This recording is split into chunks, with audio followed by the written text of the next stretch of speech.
been a hard month. A local family embracing the warmth of the Spokane community this holiday season after losing their 5-year-old daughter in a car crash.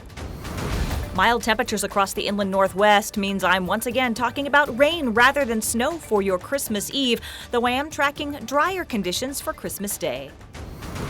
WSU football heads to Southern California for a bowl game. We're bringing you a preview of all the action.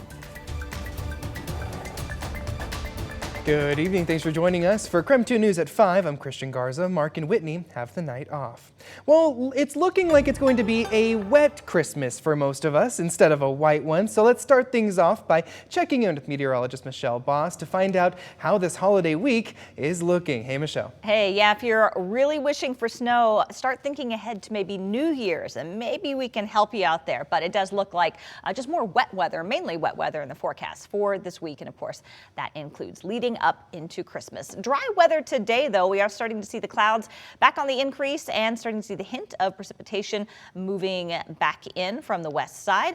A couple of things to talk about. A little bit of wind out there at the base of the Blue Mountains tonight from 10 p.m. until 7 o'clock tomorrow morning. So if you know anybody that's got some, overnight travel in that direction, could see gusts 45 to 55 miles per hour. Of more widespread concern will likely be the potential for some heavy snow at Stevens Pass and some of the higher Washington passes. This is late on Christmas Day and then heading into the upcoming weekend. For areas above 3,500 feet, we're looking at the potential for over a foot of snow. So Qualmy Pass will be low enough in elevation. It'll probably just be a mixture of rain and snow. But Stevens Pass could be pretty tricky to get through, again, late Christmas Day into Thursday. Temperature-wise, it's been pretty mild today. We're still at 40 in Spokane, 39 in Coeur d'Alene, 46 in Lewiston. Short-term forecast looks like this. Cloudy skies for the rest of the evening, but rain moving in during the overnight hours and continuing through much of the day tomorrow. It should start drying out tomorrow evening, leading to a mostly cloudy but dry Christmas Day, but then rain snow mix moving back in Wednesday night into Thursday. Highs for the most part right around 40 degrees. Thank you, Michelle. Well, our top story tonight, a local family is heading into Christmas without a daughter they lost in a car crash. But Spokane's hockey community, which their son is part of, is supporting them. KREM 2's Connor McAvoy has that story tonight. Dad, who also goes by Nick, uses the word disbelief to summarize his emotions after the crash. I just could not believe this was couldn't believe this was happening. I didn't believe it was real. The crash happened near Elmira in November on the family's way to their son Patrick's hockey game. The mom Amanda and Patrick suffered critical injuries from the crash. Amanda is still in the hospital recovering.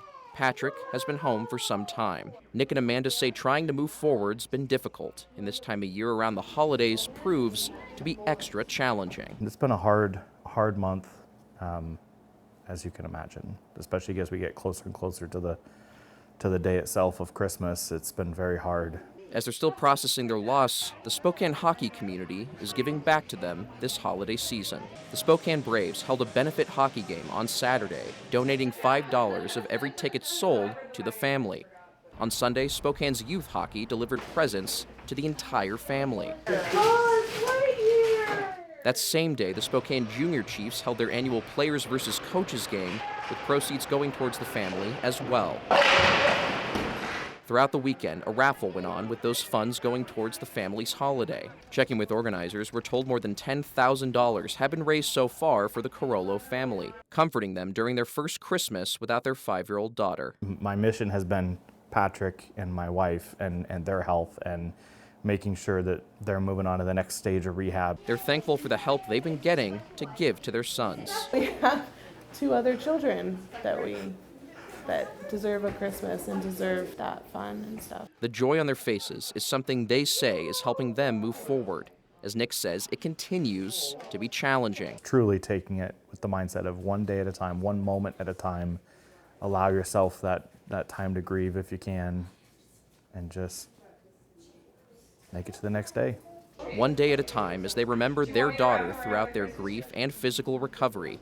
As Amanda says, the loss is still something she's processing. It makes it really real, like when I video call with the boys and they're showing me our home and she's not there. So I think, the shock, I'm in complete denial, but I'll get there eventually. Connor McAvoy. She would have loved this. KREM 2 News.